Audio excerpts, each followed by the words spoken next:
Okay, so we are officially live. What's up, everybody? I am Andrew Racho. If you guys haven't heard of me, um, how dare you? No, I'm Andrew Racho. Obviously, that's my name because I've said it about 6 billion times today. And we're going to be playing Final Fantasy VI Worlds Collide. We're going to be doing a multi-world co-op race, 2v2. The way to look at this is we've got the left side is Team A and the right side is Team B. So One Free Fitz and Zelfer versus Hefe and Jexy. It's going to be a match that we're watching today. This is the final tournament, I think. So with me currently in the booth doing the track, doing the restreaming, doing all the work is the Schwantz27. Yo, what's up, appreciate Andrew? you, dude. Yeah, it's good to talk to you. It's been a bit, but I'm glad that you're hopping in to help me out here. And this is a special stream. I think this is the first time we're doing this live on Restream. So if it goes, tits up, as they say across the pond, my bad, my fault. But what are we looking at today? Well, basically, this is a co-op multi-world race, as Andrew mentioned, going back to the other screen. The team on the left, One Free Fitz and Zelfer, aka the Jets of Time Bros, will be going up against Hefe and Jexrox, the J team, as we'll call them. I don't know, we'll just make up fun team names as we go along and we'll interchange them as they please. So, as you can see on the screen, One Free Fitz and Hefe will be playing the same ROM, and Zelfer and Jexrox will be playing the same ROM, but they are different from the top team. Right, so taking a look at this graphic here, it's one seed, but with two ROMs and two different teams. So this will be interesting. So what else is going on here with co-op? Andrew, why don't you tell us about, some more details here? Exactly. So you got team left and team right are going to be competing against each other. Top team has ROM A and top team has ROM B. The thing that's going to happen is they're going to be sharing characters and espers between each other. So say Jexy goes to Doma Castle and finds Shadow for his teammates ROM, then that teammate's going to get Shadow, and basically they've got to help each other get everything that they possibly can get in order to hit the 6, the 9, and then go to Kefka and kick his butt for killing the world. Kefka did destroy the world. Yeah. Shadow did try. He did try to stop him. But, there was an attempt. Yeah. He didn't have a good shot, let's just say. No. Not at that point. The power of a god versus, throwing some knives, not going to necessarily, not going to help. His friends, depending on how you played it, may or may not have waited for him. So, good reward, Shadow. Yeah, so basically, as Andrew mentioned, we're kind of going to be doing Ultros League flags within this multi-world, which basically means that in order to unlock Final Kefka, let's see if somebody's looking at the objectives. Of course not, nobody is. But if we're looking at the objectives, we already know that we're going to get Terra, Shadow, and Strago as our starting party. So yeah, that will be the starting party for Team 1, or for Racer 1, and for Racer 2, the starting party is going to be Gao, Shadow, and Mog. So you notice that we have two Shadows, but they're not the same Shadows. So as Andrew mentioned, if One Free Fitz goes to Gao Manor, he may pick up a reward for Zelfer. He may pick up an Aura Lance for Zelfer, let's just say. So this will be really interesting. We have these little green text boxes on screen. That will actually tell us what the rewards are. They won't pop up in the text boxes in the game, and that's just due to the limitations of what we currently have in Archipelago Multiworld. This is still in beta, so we're still testing things out as we go along, but it's been a lot of fun. And 6 characters, 9 espers is our goal. Last thing, racers can talk to one another, and we are doing average time wins. So the only reason that comes into play is if, let's say, looking back here, if One Free Fitz finishes first, Hefe and Jexrox finish 2-3, and then Zelfer finishes 4, we're going to use an average time between the two teams. But if one team finishes first and third or first and second, then they're obviously going to win. So... And I think it's important to point out in this moment that almost West Coast time. It was 4:20. Currently 4:21. I digress. All right, so we're gonna get going with this race, and since the teams can talk to one another, we're gonna play just some Final Fantasy VI covers as music in the background for you guys instead of the game audio. We will every once in a while punch in and see what our teams are up to, see what their strategy is, and hear them talk a little bit, and that's when we'll have game audio. But unfortunately, because of the mixing and matching of having runners talk to one another, that's what's going to happen. So let me give them the good luck, have fun. And since they know what their starting characters are, I'm guessing they've already been talking to one another about an opening route. So where do you go first, Andrew, if you're fit, starting with Terra, Shadow, and Strago? Look, I mean, the obvious choice is always go sealed gate if you're starting with Terra, then come back and go do Welk and do all the other checks and stuff. That's like a good solid move. And Gao's house along the way. Here's what I would do. I would prioritize floating content, or not floating content. Actually, that is a good move. But the Fanatics Tower, because I'm a maniac and I hate myself. All right, so we've got everybody's getting their rows, putting everybody in the back row up top. We've started, guys, by the way. This is going to be interesting to see. This is going to be hell to track. Yeah. Good luck, man.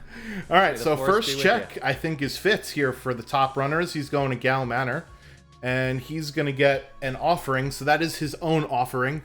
That is not another player's offering. If it was somebody else's offering, it would say that, it would get Archipelago, right? So you see Racer 1 is sent offering to Racer 1. So that basically means that, yeah, that is his own offering. So interesting stuff going on. The rest of our runners, however, are in Narsh, and the bottom runners, since they have Mog, can activate Lone Wolf, whereas Hefe does not have Mog, so he's not activating Lone Wolf here. So we've got basically our starting standard moves. Go get some items and don't rush into a boss. Be responsible. But I've seen already a Thunder Shield in South Figaro. I've seen an Ice Shield over in Narsh in Lone Wolf's cabin there. Some Dragoon Boots and a Merit Award over in South Figaro. So I would be selling some stuff to try and potentially get, you get the earrings, but yeah, of course. And a True Knight's a safe thing. But I would be getting those Dragoon Boots because I run this seed slow. Yeah, jump is a really fun command, and there's some dried meat for Zelfer. So both Zelfer and Jexvarok will get their dried meat for their Gao. So I'm anticipating that they'll be going to the Veld sooner before later here. Meanwhile, I think both of the top runners are just doing a little bit of shopping before they head into the Sealed Gate Cave. Let's see what the bottom team's Gal Manor is. And what's interesting is between the... Ooh. Yeah, that is a dragon horn. So yeah, if you get the Dragoon Boots, you got yourself a horn as well. Look, I've been saying it, man. The jumping is the greatest thing. Oh, there's a cat hood right up top, and one free Fitz's check there. I would be all about the cat hood. You get so much money if you get it early. South Figaro, World of Balance. Big fan of the early cat hood. I would be fighting for it just because you're going to get the money by the end, but yeah, that's not a choice everybody else makes because I run these seeds slower than everyone else. No, Cat Hood is a great play because it's worth the investment you get in it because it's a helmet that will reward you all of the GP per battle. So even if you pour a lot of money into it, you'll definitely get it back. So question from chat from Drinks Glue. Can you send your teammate any item or just specific ones? So in this mode, you could only send your teammates rewards. So that's either an Esper, high tier item, or a character. And we do see Celeste for Jexvarok here. That is going to be Jex's Celeste. That will not be Hefe's Celeste. Because the way that it's coded up right now is the Archipelago item replaces the rename card because Multiworld requires you to have an item to send, basically. So that's why it's sort of janky and coded like that. So that's Jexvarok's Celeste, but that could have been Hefe's Celeste there. There is a mode called Treasure Sanity, which we're not running, where you can send any item to your partner from any treasure chest. The downside is rewards like characters or Espers can also be in treasure chests. So it's a little odd and a little weird, and it's a lot of going to look for treasure versus going to do checks, right? So that's why we decided to do it this sort of way here. So I want to point out that the seed up top has already had, I believe, 3 ice shields. Oh God! So we've got like some Merton defense potentially coming our way in the seed if we get the right espers and all that. So the upper seed, these guys are kind of just going back and forth. Sealed gate's obviously a really good check. There were 2 ice shields in there, so that's gonna be is there gonna be a Siegfried fight? There might be a Siegfried fight. Okay, this might just be to get some levels or something right now. Dried meat up top over in Hefe's screen. And yeah, I mean, they don't have Gao yet, but whenever I see dried meat, I always buy it just in case I'm going to get Gao later on. All right, Jesus the Frog. So here's everything you need to know about Multiworld. Bam, there's a slide. Take a screenshot of it, and we'll come back to it later. Anyway, one free fits. Oh, Stray Cat. Jesus, I'll give it to you in the real quick. Left side versus right side. Top has the same seed. Bottom has the same seed, and they're sharing, and they're potentially getting espers and characters for each other. Yep. So you're gonna see them, the left team collaborate with each other to try and get their final 6 and 9 before they go beat Kefka. Whoa, nice customer service. There you go. All right, so Fitz pulling on the Sealed Gate Cave Ninjas, getting some Stray Cats, which is good if we have a Rage user. I don't think we do, though. I think I saw a Sword Tech in there somewhere and a Magitech, but no Rage user. However, it's not a lot of XP, so he's deciding to move on here, which I think is a smart play. We got everybody's kind of doing the shopping. We've got our bottom seed runners doing the South Figaro checks. We got Hefe doing South Figaro, going around, seeing what's in there, and gonna finish up the Sealed Gate in just a second, which I'm keeping my eye on. I want to see what. Ooh, there's a dragon horn. You know it, and we know where some boots are. Who's calling it? Who says, "Hey, you know what? Let's get some imp gear and let's make it happen." What's that? An imp? Steal its clothes. Steal its trident. Steal everything from that imp. We need imp jumpers this seed. Our top runners have an experience egg at the bottom of or in the basement. So it looks like that was the signal. Just received an Archipelago item. So looking at the tracker, one free Fitz sent a Genji helmet over to Zelfer. He'll be thrilled about that. No, he won't. It's a terrible helmet. Genji helmet is the best thing that you want to put your nachos in when you are having a Super Bowl party, or you want to sell it and get some money because it's like okay at best, you know. I don't know, like it's definitely like an RC cola when you have the option. Oh, don't Pepsi, you blaspheme the R. Well, okay, I do like Pepsi, but RC don't hate on the RC cola. So look, yeah, again, so RC Cola is not bad, but you know when you got a Pepsi, you're probably gonna want to go for the Pepsi. When you want the creme de la creme. So that's how rewards for another player will show up on screen, right? It says that you've received Archipelago item, and you have to check the log. And in this case, we could see that Racer 1, who's Fitz, sent the Genji helmet over there. So I don't know if there are plans in the future of making the text show up on the screen to say what is what. But we did get a South Figaro basement check, and that was fixed dice over to the other racer. So we've got Dragon Horn, right? We got maybe some boots. So we've also got some fixed dice for our bottom runners as well from our top runners, which is nice.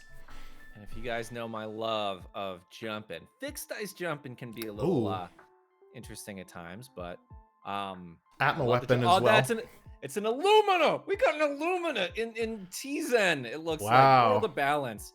There's gonna Jet Seed. Drinksglue saying that there are eggs that have been seen. Yeah. So in the South Figaro basement, Hefe picked up an experience egg. So Fitz will probably get that, or he did get that, right? Because he sent the fixed dice. So he was down in the basement at some point. So this is going to be an interesting seed so far. Oh, wow. Got Atma's, fixed dice. We're going to have some really good end game play here. I want to see some offering Atma since we've kind of seen both, but I don't know if they've been within the same seeds. I would love to see offering Atma used at the very end. That's my wish. I'm sorry. You're fine. Yeah, so Zelfer to Zen Thief was $3,900, and it was Maduin for 1 free Fitz. So Fitz got an Esper and you didn't have to do anything for it. Congratulations, Fitz. Yeah. So we put that up on the stream, and that's that. And I think Tara's going to be happy to be reunited with her dad, even for a moment, because we all know what happens at the end of the game. What Spoiler alert! The Espers. They don't stick around. They don't much go like the same Tara's way dad. Shadow. much like Realm's dad. Oh wow! Shadow, worst dad of the game. Yeah, it's interesting because everybody has Shadow, right, in this seed, except for Realm. Aww. All right, so Hefe's gonna make his way to the end of the sealed gate cave. Gonna get that. What did you call the Genji helmet? A good popcorn bowl. A good place to put your nachos. There you go. I feel like the Genji helmet should be served at like an AMC, where they have the big comfy chairs and the recliners, and they come by and they give you the food service. Just get some really low quality tater tots in a Genji helmet. Like. That's all. The dine-in movies are great. Yeah, they are. I usually don't order food, but like the chairs there are so worth it. Yeah. Like imagine watching this in like an AMC with you and your friends. Another dragon horn. Yeah. Yeah. So I think the seed is really telling our runners, let's go with the jumping item there. Guys, I got a serious question for you while we're all retracing each other's steps, and we might be potentially doing some Tamazi here in the lower corner, where there's ice rods and thunder rods for purchase if they got the cat hood and could be whatever. Yeah. Anyway, just saying, I love cat hood. Gotta love it. The television show The Bachelor just wrapped last night. Not going to spoil it for anybody, but if we were to have a bachelorette in this world and the potential suitors of the other gender, who let's say Tara was the bachelorette, who would we want being her first choice within the game?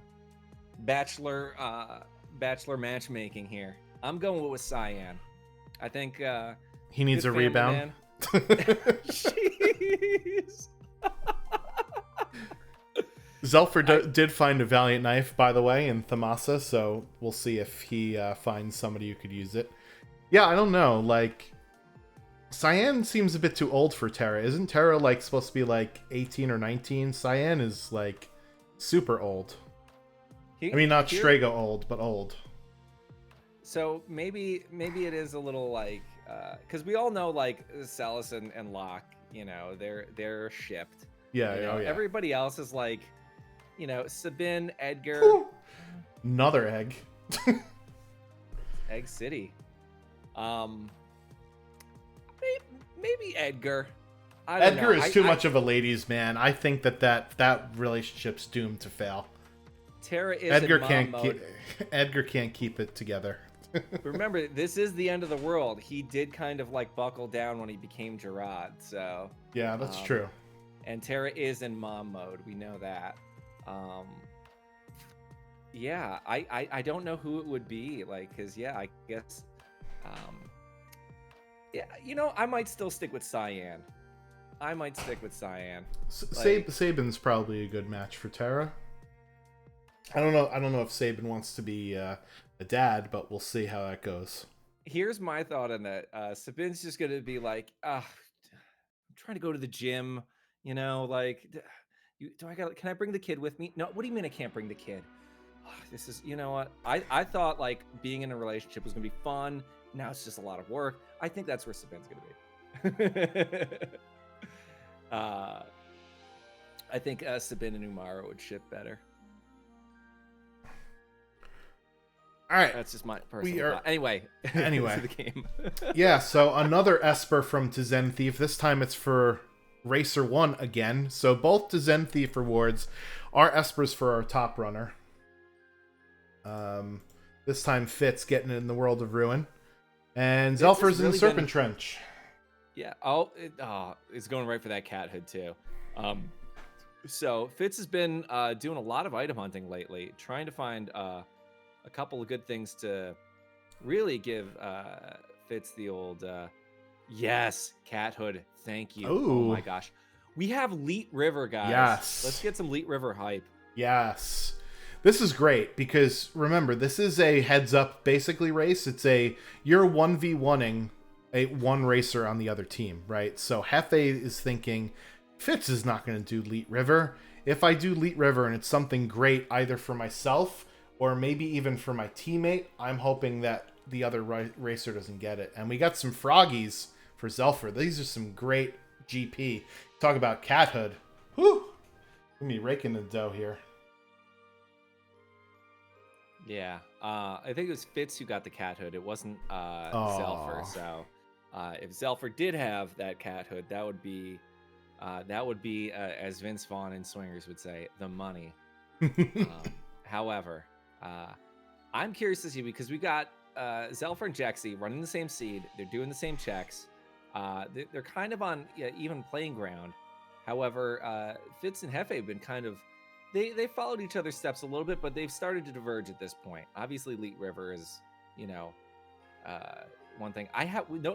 Fitz hasn't jumped into Floating Continent, which could be a good run. In fact, nobody's done Floating Continent. No. It is available to all of our runners because everybody's got Shadow.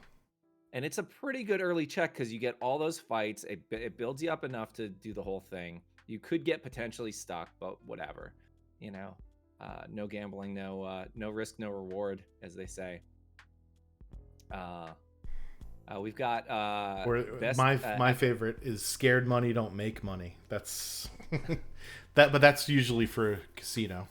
Anyway, go ahead. We got best FF couple is Vivi and Quinoa from 9, which I could do that. I know it's not quinoa, but I called the character Quinoa every second I played that game. She's a delicious rice alternative. It goes great in a delicious food. By the way, there's a video of David Lynch making quinoa on the internet. I just want to point that out. This exists. Is Fitz going to do Leet? No. Oh, we got wow. We get a double Leet treat. Why? What? There's Floating Continent. They've got to be gambling. They got to be like trying to make some big plays against each other. They're trying to outsmart one another. So it looks like Zelfer's got an Esper for Zelfer on that. It's Zone Seek, which big fan of Zone Seek for the final battle. If you don't have mute and you want a little bit of extra help, you get a little shell there, so that way the stuff doesn't hurt so bad. Not too bad. Nothing terribly of importance in Nakia, but Merton. Yes, there's Merton. Well, you said it. There's ice shields all over the place, but that's for runner 1, isn't it? So that's I believe kind of unfortunate. Speaking of unfortunate, Arusta is here. What's going on, Arusta? How you doing? I am doing well. Sorry I missed the first couple minutes of this race, but looks like a good one thus far. Yeah, congratulations. Welcome to the party. Anytime we got 2 Leet Rivers, it's always a good time. To recap for Rusta and for everybody who's coming in now and who may not know what's going on, we've got the left team versus the right team. Now, the left team, they're sharing stuff between each other in terms of Espers and characters. If one person does a check, it could be an Esper for the other person's thing, or a character for the other person's thing, or it could be for themselves. So the left side, they're running 2 different seeds. The right side, they're running 2 different seeds, and they're chatting in between and helping each other out. The top row and the bottom row, the top row is the same seed, and the bottom row is the same seed. So left versus right, top and bottom are the same seeds. Chaos is ensuing. Let's see what happens. This is a multi-world thing, so if you guys have played Link to the Past, multi-world, or anything like that, this should start to make sense. But the only things that are being shared or being transferred from one to another after checks are just the characters and espers and special reward items. They're not trading treasure or anything like that between the two of them. So it's just the rewards.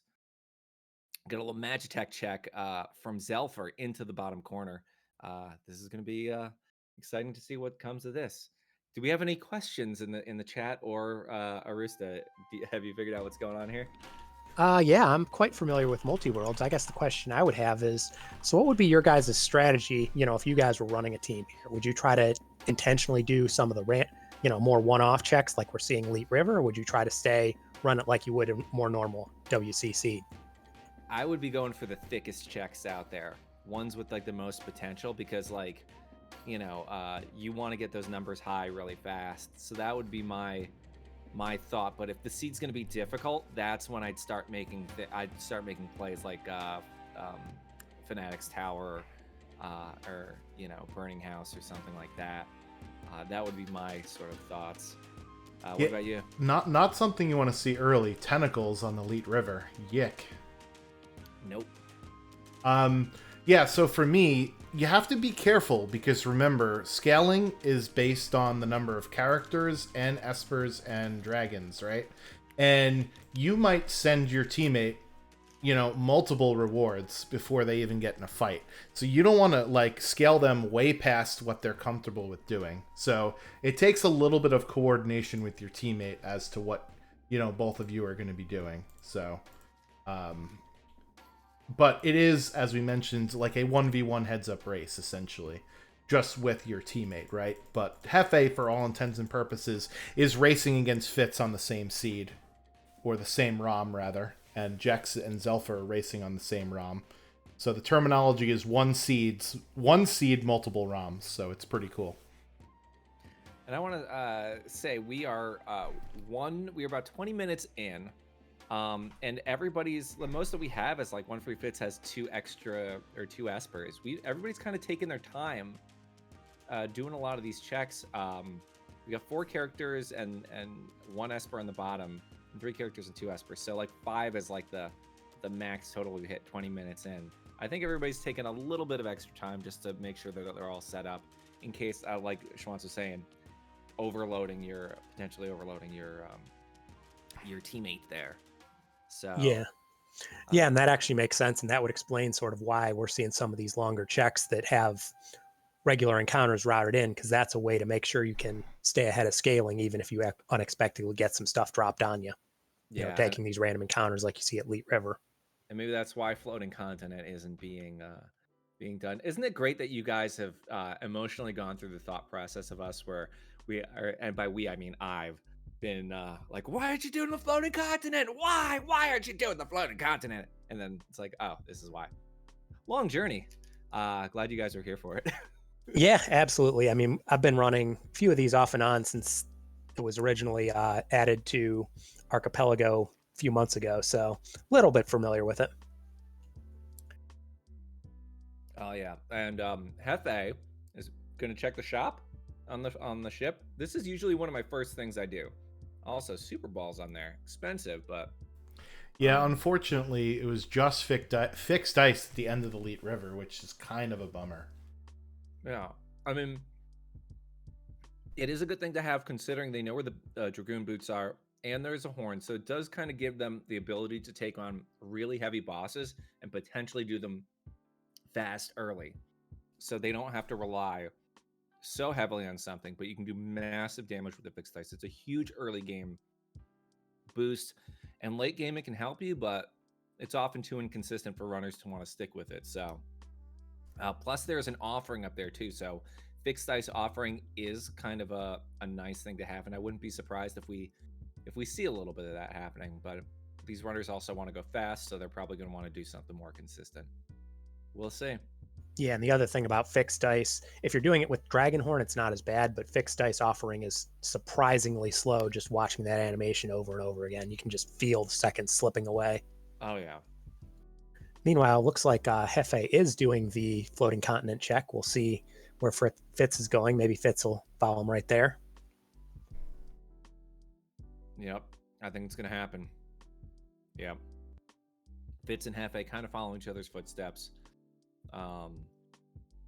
However, we did see a Chocobop and Magic Factory boss defeated over on Zelfer's side, at least the first one here. Yeah, the first check of Magitech Factory was actually Fenrir, so that's really nice. And we got an Archipelago. Oh, that's your offering right there for your fixed dice from the Elite River. All right, so we've got some really good combat here. So combat's really not going to be that big of a problem here for our runners at this point. I think they'll be finding that throughout the seed. Now it's just a matter of what's going to help them go quick with that combat. We know they have Merton in the bottom, but they've got physical and also that's going to be really good in case they come across a Magimaster or anything. One Free Fitz is having a little bit of a slow time here, fighting all these IOs, which we know are, give one of the best rages, but also are just really slow to fight. However, doing that 2,500 near fire damage on that, ooh, is that moist? We got tunnel armor on the free fall here. Should be pretty easy fight. I don't think with Bolt 2, everybody's gonna be fine on this. Yeah, and Zelfer wisely using the smoke bomb to get away from Retainer as fast as possible. That is one of the nastiest regular enemy fights in the entire game. Retainers are just murderous. Yeah, what they can do is cast Trade Off, and that basically just kills characters, and that really slows you down. A little Zombone fight. Gotta love when you see those undead dragons, and you're just like, ooh, insta-kill with the Revivify. And it's usually a lot of numbers on your side. We got Jexy chasing Zelfer on the Magitech Factory.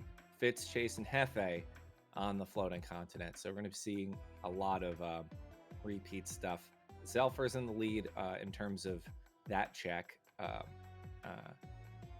their side, and Hefe up top in the lead on their side. Oh, there's some Gigantos fights right from the checking the monster in a box for an additional offering.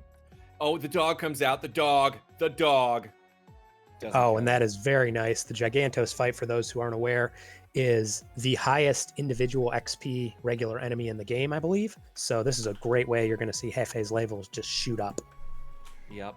And that is with the EXP eggs. Looking at that already, Terra's over at 26 while that. Oh, and Merton was just learned by Strago. So, everyone's going to start looking at like, well, what do I have to offer in terms of, or what can we do in terms of fire defense here? We know there's a lot of ice shields up top, so I think Merton might be making a little bit of a play here. You know what's interesting? The reward for Floating Continent #1, you know how it's always a Esper item or Esper or character.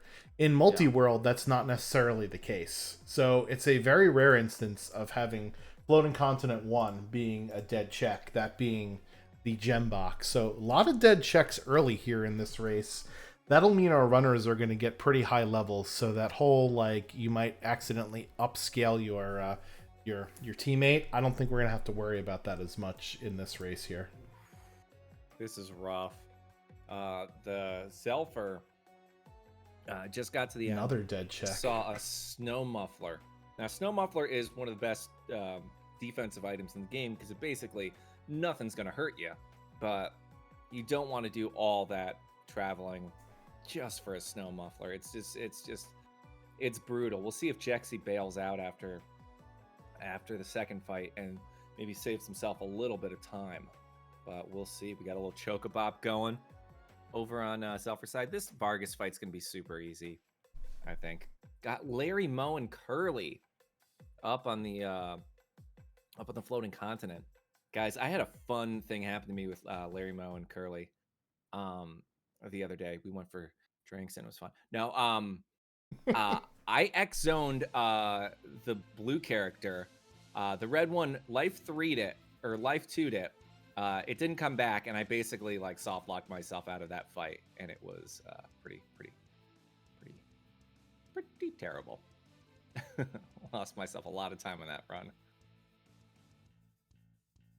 Anyway, those are stories from Andrew. How are you guys doing? We're good. I've never had that happen, so it was interesting. I mean, I usually just do similar to what we're seeing from Hefe here, is just use the elemental magic to deal with their color-coded pants that indicate what they use. Yeah, it is always the safe choice. And let's see what we got, because we're gonna get a reward here. What do we got? What do we got? It's an item. And it was an Atma weapon. No, the check was Atma weapon. The reward was Terra.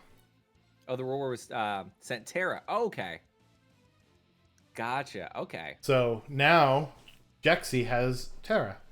I mean, not in the party because she doesn't automatically appear. He's going to have to go back to the airship to go get her. But he could at least start doing Terra checks whenever he decides now, which is pretty neat. Yeah, and that means a check towards Sealed Gate, means Welk. It means they can get rid of Gao, which will be a wonderful thing. Anytime. I think Gao has lore, right? Lore and morph. So. Yeah. So unless the lore, unless you've got the economizer, lore, grand train going, usually that it's not that essential. Rare do I ever find myself keeping lore unless I've got like everything. Rare do I ever find myself using anything other than Grand Train either, or Quasar. Arrow is quite good. I mean, I believe it's like a tier 2.5 spell. So it's very good for most of the game. It sort of tails off right at the end, but it's something that can carry you through the game if you get desperate. So that's another one worth knowing about. Oh, that's good to know. It's one I tend to ignore, so maybe I should probably use lore more. But it's also like, it also can be one of those things, much like dance, where dance can be so helpful, but when it comes to other stuff, it doesn't always help. Oh, give it to me, Daddy. We've got Daddy Luma, Big Daddy. Can we get some give it to me daddies in chat? All coming in with that sidekick. Yeah, Dadaluma is not going to be much of a problem here. If he's much higher levels, he actually caught me with a hyperdrive in a seed the other day, and I was like, okay, all right. Dadaluma not playing around. I want a button for my my thing that plays the sound "Give it to me, Daddy" every time Daddy Luma comes up. Just like everybody in chat being like, no, that is a hilarious thing. My chat at one point was just like, what are you talking about? Why did you just scream that? I'm like, the guy with the red pants. It's the guy with the red pants. You got to say it when he's out there, Jeremy. Oh, I'm sorry. So it's another character for Racer 2 at the end of the floating continent, the Yeti. Oh, you know how I feel about Umaro. Actually, you guys don't, because we haven't probably talked too much. Umaro's okay. Umaro can be really helpful if you get him early and you get him like V-Knife or item. Okay. So we don't really know what's going on in Mobless here. But it's something for Jex, though. He knows that it's something. We just don't know what it is. Yeah. Yeah, and that's one thing to note that's worth noting about these multi-worlds is you get, like it just says, a lot of times it will just say Archipelago item, which doesn't really help you. So a lot of times in Worlds Collide, naturally you'd go with and say, oh, well, peekable checks, you want to prioritize them, but they lose a lot of value since you don't really know what you're dealing with. Yeah, and and he's making some choices, by the way. Did Hefe just bail from Mobless without doing it? Yeah, he might come back later, knowing that it's something. Yeah, and I would think maybe that might be because if you look at the numbers, Jexy already has 6 characters and is a little ahead on Espers too. So it might be something where Hefe's like, well, my partner is more likely to hit go mode before I do. Let's bail, and I know it's there if we get desperate. Good call. Very good call. So we're going in the Cave of the Belt now. Let's see another character. The monster in the box fight is going. It's going to happen. And we got Pugs. So Floating Continent 1 is Edgar. So we got 7 characters already. So Zelfer is probably thinking about Skip right now. Yeah. Yeah, I'm Kefka sorry. Skip in... okay. Yeah, it's 9 characters or 12 Espers in this particular case. So it's the same as Ultra Sleek settings. So as Arusa mentioned with peekable checks, if it is a if it is a reward for the other player, it'll show up as Archipelago item, which is an item, not a character or an Esper. So you'll see one of the NPC sprites if it's, that type of reward. Yep. And to confirm with Judge Joe again, this is going to be the Ultros League thing. So 6 characters, 9 Espers get you in, and Kefka skip is available to the people who get, I believe it is 9 characters and 12 Espers. What's the number on that? 9 or 12. 9 or 12, gotcha. 9 characters or 12 Espers, so 3 more. So yeah, that Kefka skip could be possible to really help everyone out, but it seems like this multi-world seed is really favoring the bottom seed players a lot. So hopefully they'll be able to help each other out and favor the top seed pretty quickly. I wonder if there is any strategy on their part to try to find a way to favor the top part. But I guess we'll find out as Hefe finds a ghost who's just sleeping on the floor. Let's just presume that over at the end of the Cave of the Velt. Ifrit, very easy fight, no problems whatsoever. Super easy. Let's see what it ends up being. Yeah, and to answer a question in chat about how the top runners, Fitz and Hefe, the player ones, are so far behind in total characters, that's pretty much just rando being rando. Unfortunately, with these sorts of multi-worlds, you can't really control who gets what when, so it'll often happen that one runner will hit go mode significantly before the other, and then, you need to figure out how to even up the score before finishing the seed, because it's average time. So, if one player finishes way beyond the other and the other is just sort of sitting there, that can actually hurt you more than having both runners finish about even. So, what's interesting about all this is that it seems very hard to hit BK mode in this. Yeah, so that was actually something we talked about a little bit just in some of the channels, is that with the way Worlds Collide works, as opposed to other randomizers, it is kind of hard to hit BK mode. And so that's just because BK mode, for those who aren't familiar, is basically when one runner has no checks they can do and they just toss down their controller, say, forget this, I'm going to Burger King, and leave their seed. It's a joke based on, from original multi-worlds, but basically that you have nothing you can do.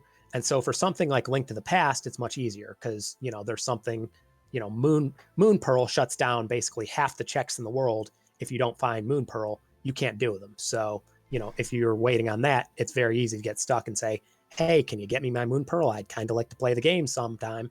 But Worlds Collide, since there's so many different checks you can have open at a time, tends to be a lot less of that because, even when you're running short of characters, like it seems like Hefe is doing, all it takes is Jexi finding one more character. If he finds Locke, all of a sudden Jexi has Hefe has 3 more checks he can do.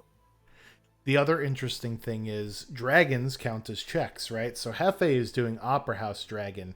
He can get anything from this check, right? So not only, as you mentioned, are there less like gated checks, there's even less than you think there are because all of the dragons count as checks as well. So that's why, we are seeing a lot of dead checks here, and we're also seeing, unfortunately, some overload for our bottom runners here. Guys, I just want to point out there is a spicy chicken up in the top corner. Get the emotes out. Get them out. Toss them out if you got them. Hit the little green button or the little thing and get your free spicy chicken emote. You click on the little rewards. You click on choose an emote, and I'm going to get the spicy chicken. Unlock it for 480 points. Share your emote. It is shared. Feel free to follow along if you so desire as well. Drew,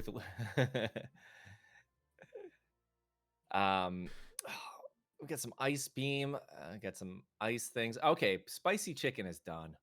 We don't have to worry about that. We can, we can chill out. We don't need to worry about the spice anymore. And what do we get from spicy chicken? An Aura Lance and we get a BK. Okay. not bad. BK and offering does mean that there is physical damage, but it seems like the top seed's been favoring magic quite a bit. Even with Merton in their sort of back pocket of stuff to do. Nope. Gonna try to go for it. So, BK offering, yep. So we've got probably gonna try and get, putting that Starlet on that has 100 HP. So Shadow is gonna try to go for a high HP thing here, and with as much time as we have, I wouldn't be surprised to see 1-3-Fits start taking dragon checks just for the EXP. So we've got Terra in Jexy's side with an apple weapon right now. Moist. Okay. Yeah, I did see Hefe dip into the Coliseum. I didn't see exactly what he wanted to get because unfortunately so he found died. a leather hat being traded for a Thunder Shield, which is a great trade. Thunder Shields are very nice, especially since I believe he has Merton. Unfortunately, the enemy who had it was one of the enemies undead who can cast zombies. So while it would be a nice fight if you can control your character and just toss a Revivify, he just got zombied, and that was that. Wow. I just want to point out, Fitz sold off an offering and 2 fixed dice for 2 Illuminas. Not a bad trade considering everybody's using magic right now, but is trying to really overload with the Illumina stuff right now. Yeah, sell that Force Armor. Nobody needs it. There we go. 3 Illuminas. So it seems like magic is a strong sort of choice being used right now, with that BK being the fourth thing for physical offense. So Fitz is going to be pretty good for offense the rest of the seed.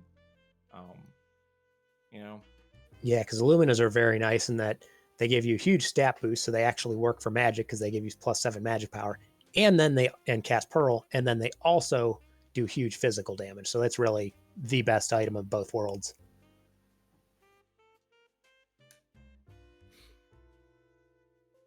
Guys, if we were to cast the Final Fantasy VI in Bachelor in Paradise, which 3 characters would you most likely want to see in Paradise? I'm saying Go-Go, I'm saying Mog, and definitely Yeti. You definitely want the no, Edgar. You gotta have Edgar. That would mix things up a little bit. One of the things I don't really have an opinion on that, but I was just real quick, and then Swans can answer his stuff. Is that while we were seeing that check, those checks where you have to choose between items, like the Mog check there, Archipelago is set up that it actually gives you both automatically, just so that you don't accidentally screw something up by picking the wrong one. So, and now, Schwantz, what's your Bachelor in Paradise opinions? No, I was going to say one of the things I love about Worlds Collide is you can customize like character palettes, and one of my favorites is Sunburnt Yeti, like Yeti with like that nice orange hue on him. So when you said Umaro in Paradise, that's immediately what I pictured there. Okay, so you're sending Umaro. Edgar's got to be the obvious choice, right? Like, you know what? I would put, like, for the Golden Bachelor, like, if there was one, it's got to go Setzer, right? Like, that's obvious. With the white hair. Yeah. And Strago. Ooh, having 2 Golden Bachelors? It's like that season with Gabby and Rachel. I don't know what you're talking about, and I'm glad I don't. But 1-3-Fits is our first top runner with a 4th character. And unfortunately, because of the way Archipelago works right now, is your characters will always join at level 3. That's why Cyan is looking a little skinny on his side there. Oh, Cyan. Yeah, and my understanding is that is on the docket to get revised eventually. It's just the main developer, or the main person doing the development right now, Rosalie. Shout outs to Rosalie for doing all the real work. Is just busy on other stuff right now. So that is on the docket to get revised. We just don't know when that's going to happen. Yeah, and it's a lot of work to do all this stuff. So, for all the things that may seem like it's not figured out, or it's like the fact that like this thing exists in any form is still pretty darn cool, I think that, like, just the fact that there is a multi-world for Final Fantasy VI, like, in some capacity, that's pretty cool. And I'm excited to see, like, where this goes further too. Speaking of which, if you guys are big fans of the Final Fantasy VI game and you like doing the randomizer, the Worlds Collide, if you guys are enjoying it, be sure to join our Discord. If you guys are new to this and you're like, what's going on? It's a bunch of people racing and having a good time. Really nice community. Everybody's super helpful. There's a lot of beginner seeds for you to play if you so desire to learn it. And a couple years ago, I picked it up, and around when it started out, and there was a lot of information about how to help. Everybody's always learning something new, and it's just a good time all around. So feel free to join our Discord and just talk in the general chat, and anybody will be there to help you out no matter where you are. So we've got a lot of characters. I think this KT skip is like almost inevitable over on Zelfer and Jexy's side. But it does seem like there is a little bit of advantage over on, I don't know, what would you guys call the advantage on? Team left or team right? I would say the advantage is probably on team left, Fitzy and Zelfer. And that's primarily just because even though the numbers are a little lower right now, I think with those Illuminas and what we've seen from Zelfer's attacks as well, it seems like they're going to cut through checks a lot faster. Seems like they do more damage than what right side is doing right now. And I think it is good to point out, like, all the power or all the focus is put on Celis for the seed, and Celis just did 4,000 Atma weapon damage, so that's already pretty huge.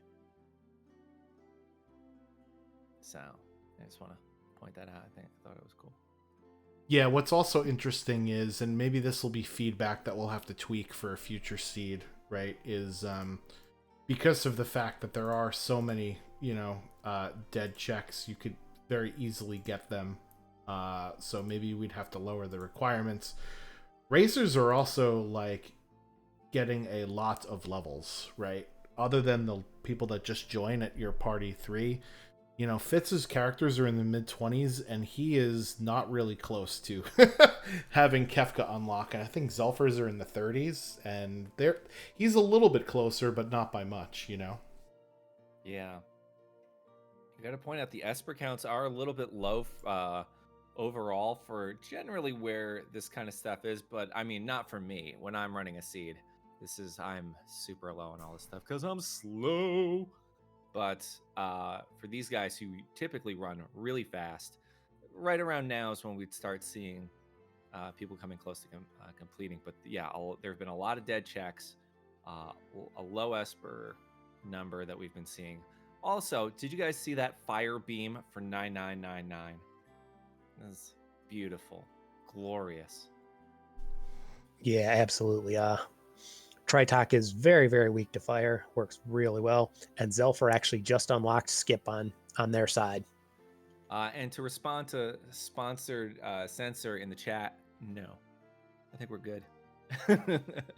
Sorry, no bots. Oh, it's Gao up at the top of the Zozo, who's got health there. And it seems like Fitz, for the health, is going to swap out Gao and Cyan there. So we'll see what happens. That's interesting because Gao's 2 commands are sketch and health, so doesn't have a whole lot of offense.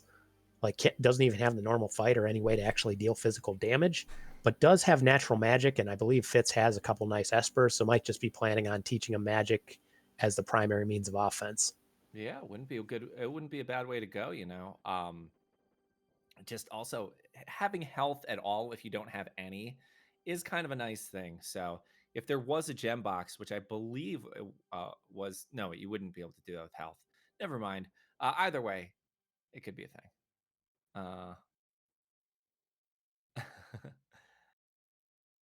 So yeah, right now it's we've got a Kefka skip over on Zelfer's side. Just want to point this out. A lot of characters already. Yeah, and that's actually nice as long as Zelfer is not the first one into Kefka's tower, and that's just because so the individual with the way the checks count, I believe Toilet Atma counts as a check. The dragons count as checks. So, it's for as long as Fitz gets to go mode before Zelfer, based on just overworld checks, you're fine. But you really don't want to have to jump in and then do those just to bail out and use skip later. It's a little less efficient than what you'd hope. Yeah, it might be something people go for because it is like 3 things right there. Just takes a little bit to get to them, but you don't have to be running around the map too hard. I guess we'll really see if anybody does want to dive into Kefka to try and get, what would that be? Yeah, 3 potential. 3 checks, yeah. We've got the collapsing house being checked right now. So Sabin is over on Hefe's side there. Sabin just back from the Bachelor in Paradise beach. You guys want to listen in on one of the teams here? I could pull up the audio for one of them. Yeah, I mean, you guys might not be able to hear it through the through OBS, but at least the people out there will. It's like when you go to a NASCAR race and you put in the headset so you can listen to what all the drivers are saying to each other. I think you guys might enjoy this. So that would make Terra. So give a listen so you guys can sneak in and so we got healing. Yeah, so we're listening to Jex and Hefe now. I got insta death.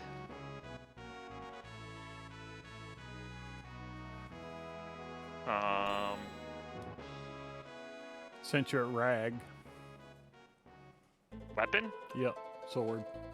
Yeah, with 2 checks here in the ancient castle, this is a really good move over by Jaxie. That is tempting. Actually, no, we will keep you with the Atma weapon. Oh. I have to do the fight first. And we also got a behemoth. Behemoth suit on you. Alright, let's see. Oh, looks like I got my own sneak Sabin. A little listen over on the stream here.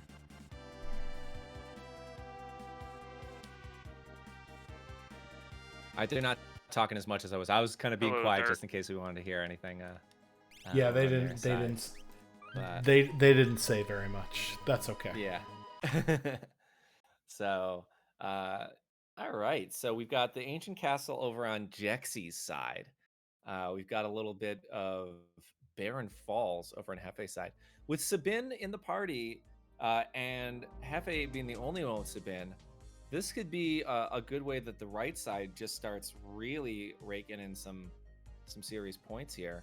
Just because you've got a lot of easy checks. You've got Barren Falls, you've got Mount Colts.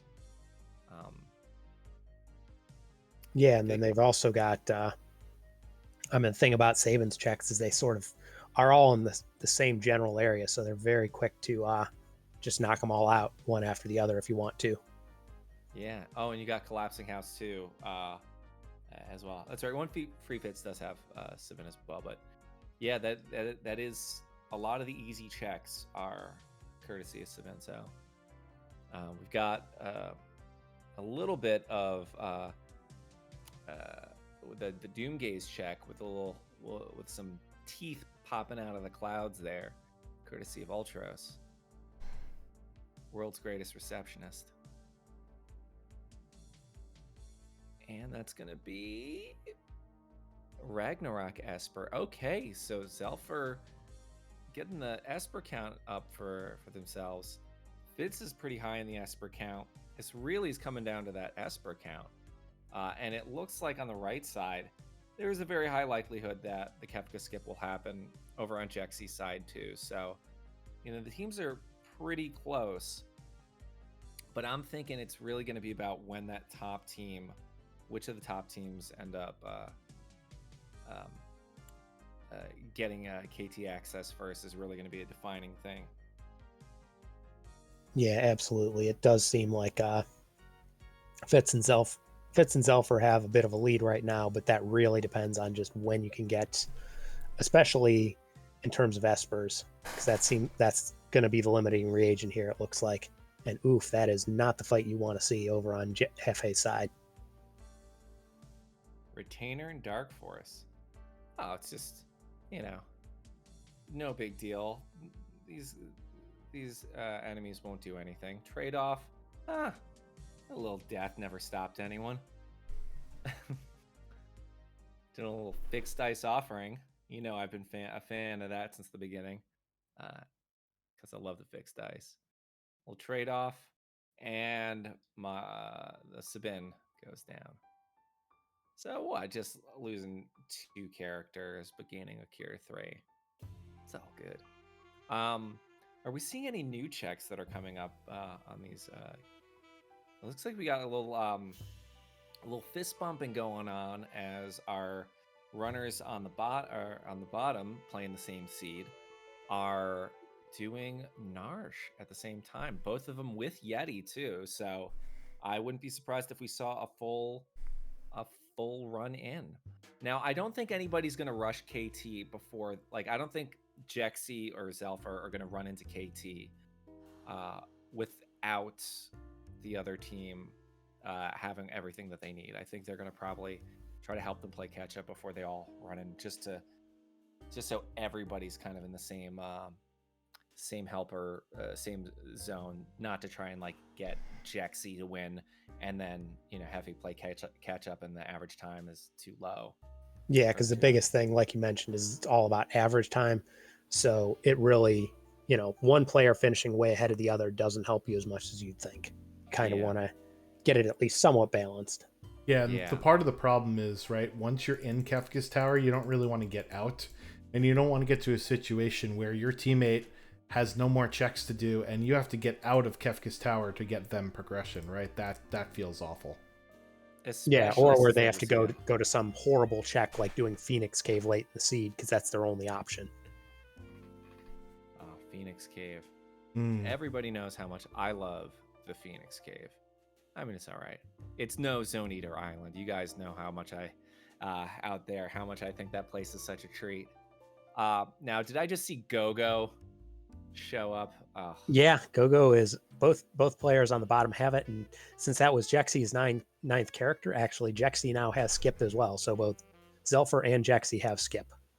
I played some seed recently where the second I saw Gogo show up, I immediately threw them out of the party. I had like no characters. I was like, no, still not even going to take Gogo. Yeah, I mean, and also I think Schwantz mentioned this earlier, but in the current version of Archipelago, since characters start at level 3, this late in the seed, when your characters are already at level 25, 30 or more, you just really can't take a new character. It just does not make sense.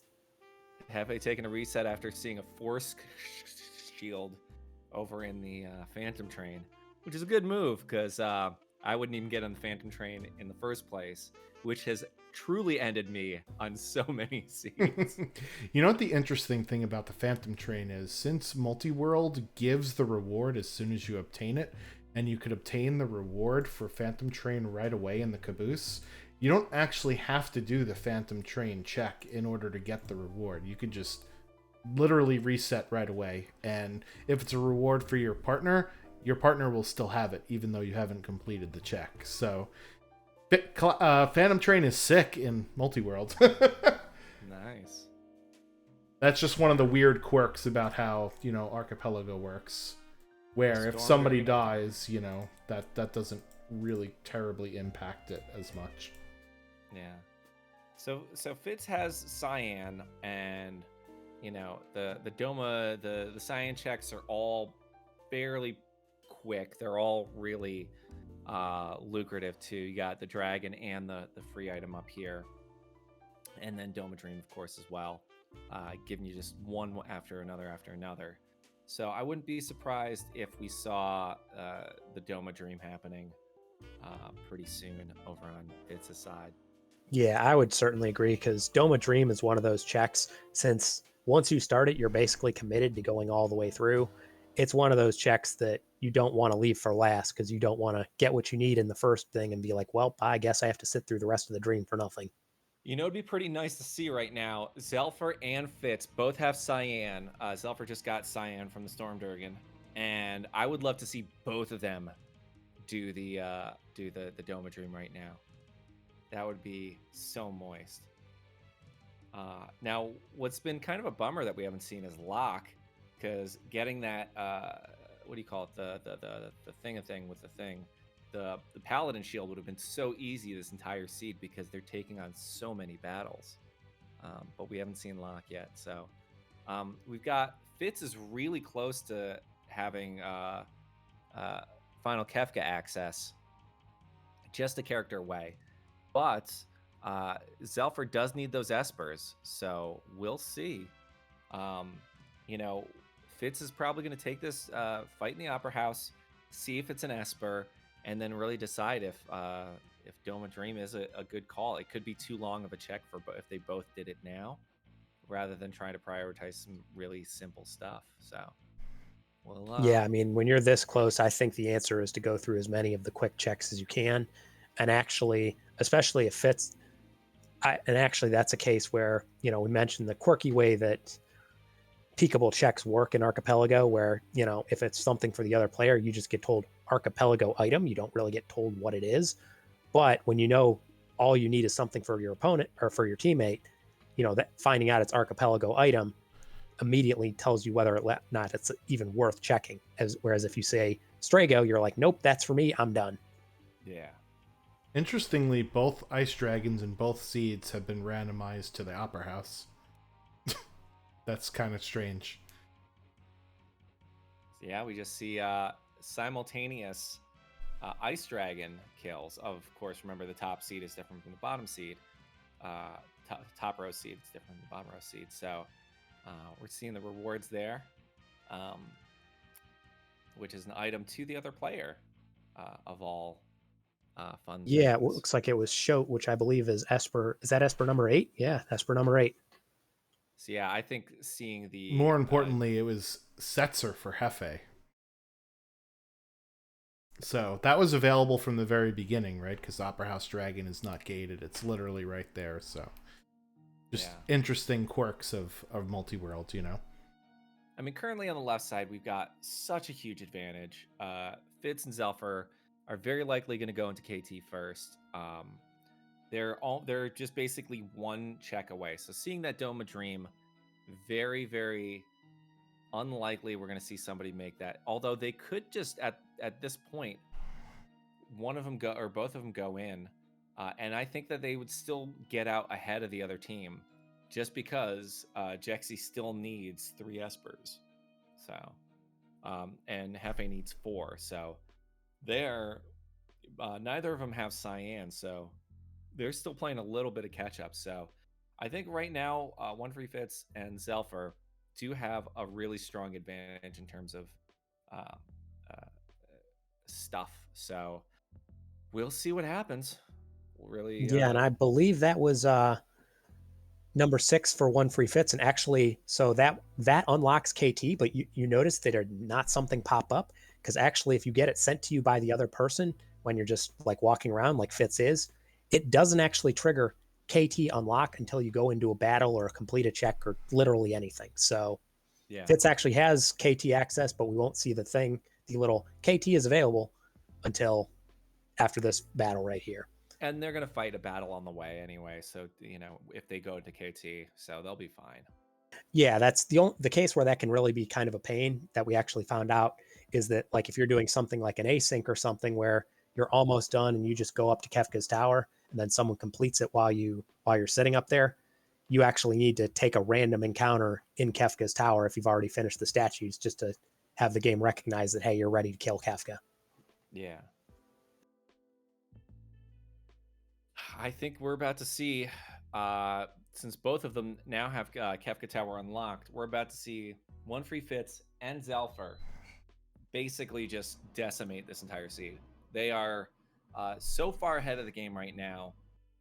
And this is, you know, shows you how challenging this can be. A couple right checks can really jettison you, or it could, you know, potentially, you know, hold you back in some way or other. We saw that Cyan just giving him the really easy progression with both Storm Dragon and the check at the end paying off. So, you know, we're seeing them enter KT fast, all from finding, I think largely from finding Cyan. But we'll see what happens. Zelfer's going to go in and do the skip first. Going to leave the Yeti behind, thinking about it. Yep, leaving the Yeti behind. Yeti doesn't stay.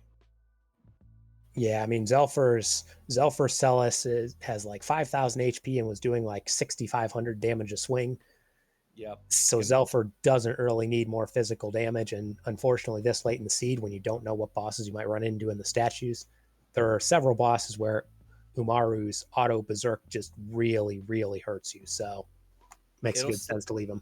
Yeah, it'll slow you down if it's Rex Soul. If it's Chatternook, it'll end up like attacking. If it's Goddess, what we've already seen, but Goddess can end up casting Love Token, and that could be problematic.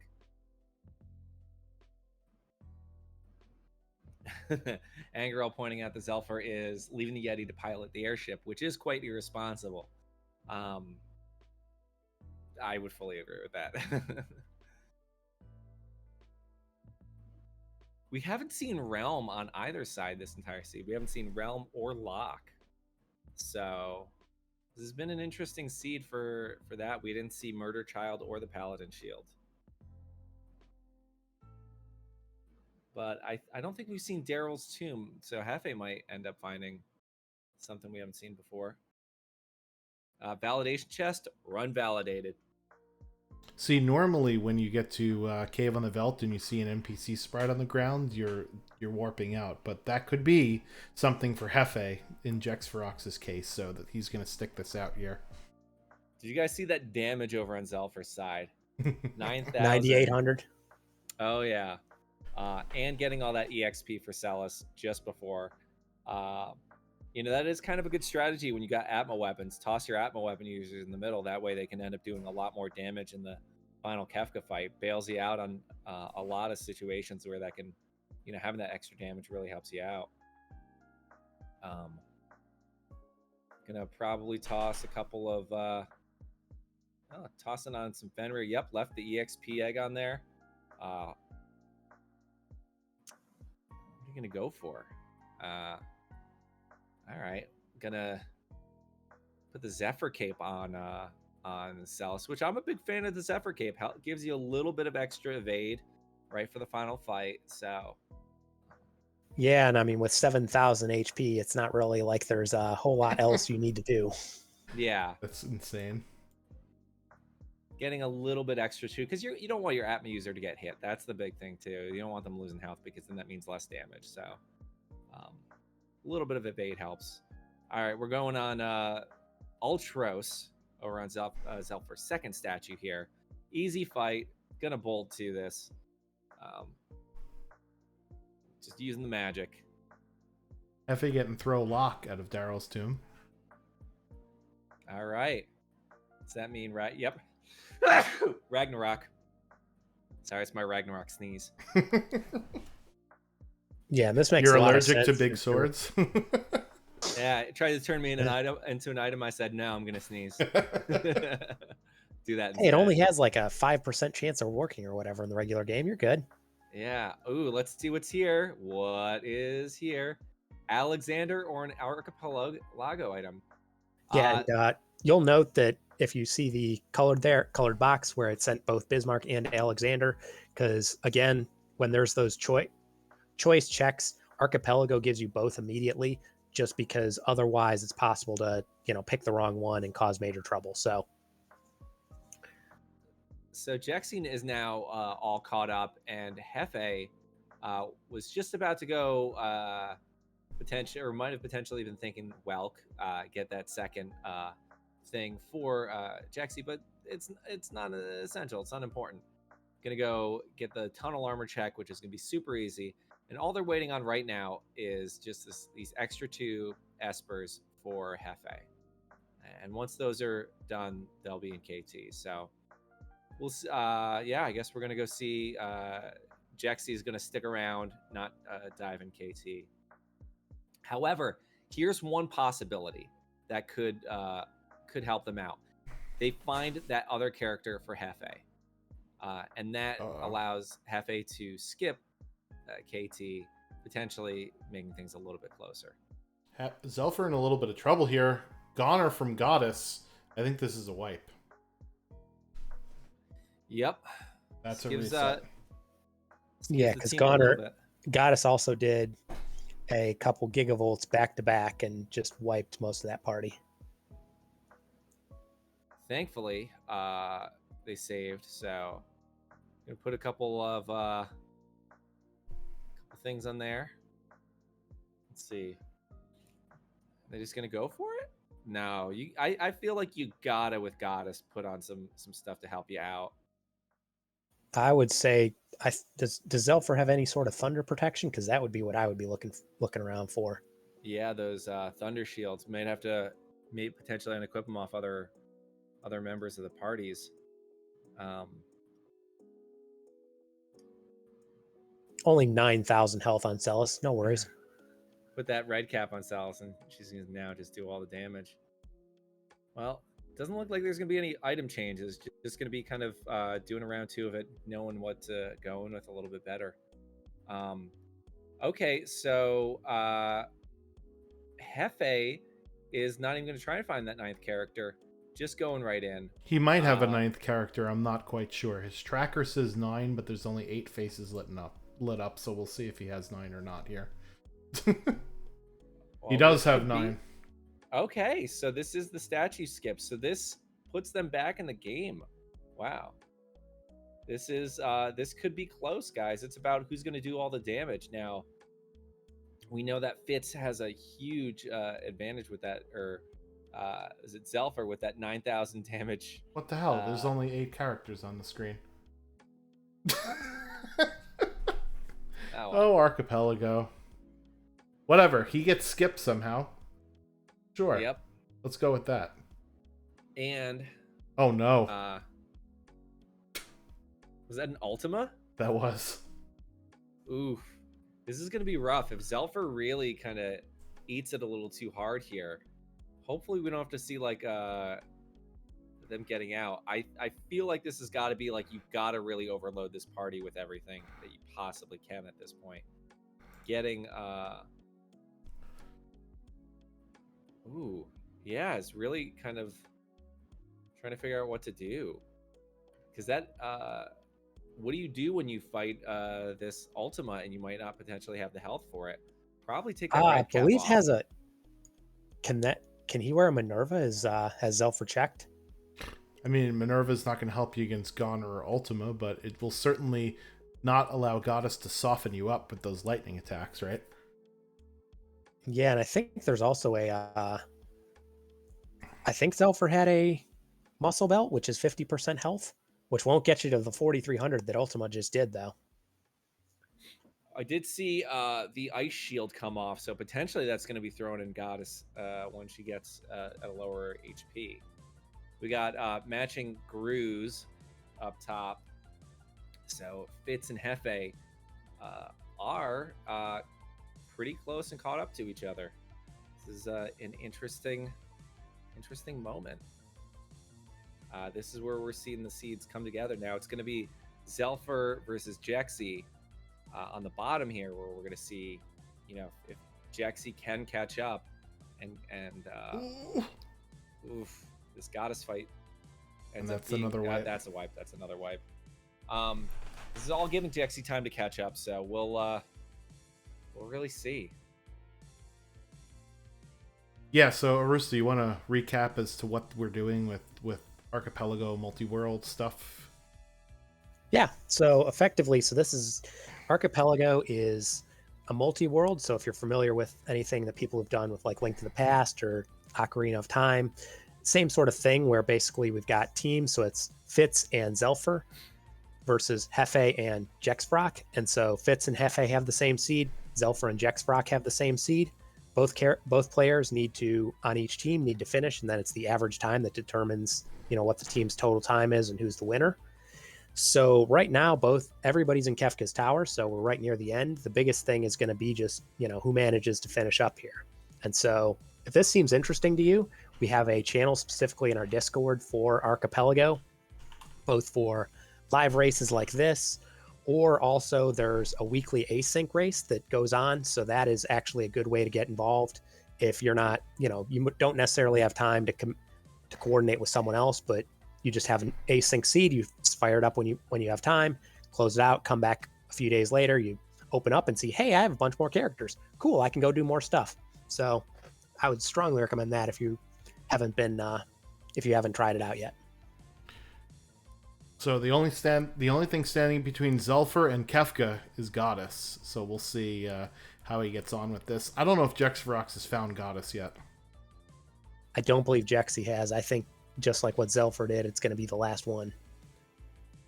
So it looks like Zelfer's going to be taking a few fights here. Guys, we're going to be playing the Kefka guessing game here, which is how long do you think it's going to be the player who first gets in to beat Kefka from church bell to oh well. Once we hear the boom right at the top, that's when the timer starts, right to the Krakow. How long do you think that final battle is going to be? Price is Right rules on this one. I'm going with 9:22. Everybody get your guesses in chat. How long do you think it's going to be for our first runner to beat Kefka? So my guess was 8 minutes, because I've seen how much damage Fitz is doing. I think, Fitz is going to just roll right through it. And same thing, like if/when Zelfer gets through Goddess, this happens to be Zelfer's weakest team. Everybody else is doing tons of damage. So yeah, the levels are pretty high. Not for Fitz, not for player 1, but definitely for the bottom runners, the levels are very high. Oh, and Jexy has a very nice thing here. It looks like Jexy has the strongest team, both Terra doing 9999 and Edgar with jump. So Zelfer has adopted the strategy of using Quick and Tech Missile for Shadow, which is allowing for 8,000 damage each time. Leveled up to get that quick. Hopefully, we'll be able to survive this just by... Oof, that's rough. That is rough. Yeah, Zelfer's having a hard time here. Yeah.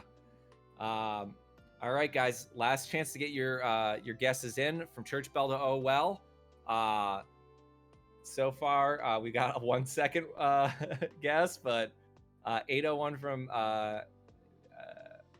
JB Run TR. We've got an 845 from CC Runner. Katago's going 420. 830 Star Power, 838 Bosch Nasty, Arista with 8, 857 Mute 922. All right, the time is off. What did we log that church bell at?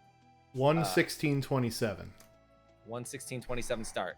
Good call, Schwantz. Thank you for paying attention past and my... Jexy getting past Goddess first, so our team 2 might have a chance to actually catch up, because remember, we're doing average time. So even if Fitz finishes first, if Hefe and Jexferock finish before Zelfer, this could be a race here. All right, we got some X Zone right off the top. Pretty easy, pretty straightforward. It's possible that Fitz isn't the first one to finish the seed too, which is a possibility as well. Once Zelfer gets in there, potentially could do it a little bit faster, but we'll see. He's just going for it with quick double tech missile strat. It was working before, just got caught up with the thunder damage, so didn't put a thunder shield on. Yep, made it to Goddess. Jexy's there a little bit earlier, was able to catch up because that Goddess fight was tough. But now it's really Hefe potentially could be the, look at this. Yeah, wow. This is a race. I didn't think it was going to get this close. That Goddess fight really evened up the score here. So yeah, and that skip, both Hefe and Jexy getting skip also helped quite a bit. Yeah. Whew. Okay, so yeah, Zelfer is going to play a little bit of catch up, but that Celis is doing a lot of damage on Zelfer's side, so let's see what happens. Jexy coming and doing a lot of damage. He's got that Ragnarok doing some flare. Fitz is already up at tier 2. So, since the bottom runners went all the way through Magitech Factory, they'll have access to instant death. I know that at least someone has Siren, so that'll be mute for tier 2. And we saw Golem and Fenrir, right? So we have some calmness protection for some of our runners, so... Plus the levels, I don't think this fight will be all that interesting, but hey, it's Final Kefka, you never know, right, guys? Yeah, and the one thing to note here is that in a normal seed, you sort of have characters join an average level, so it's not great if someone dies, but you get someone who's, I don't know, level 20-ish, so they at least have enough health to stick around and be an item bot or something. Most people here are probably level 3, so because it doesn't do the averaging. So if someone dies, you basically have nothing. Ooh. Did you see that damage from Strago? 9999 all around. Ooh, that is moist. Gotta be careful here, though, from the Quake death counter if we're not careful. So we've got a little Xfer happening over on Zelfer's side. Jexy's already on tier 2. This is a race. Left side versus right side, guys. Just so you remember what the teams are. Left side versus right. The top racers are playing the same seed. The bottom racers are playing the same seed. This is going to be a battle of averages. So best average time wins. Everybody's on this final. It's gonna be tight. We've got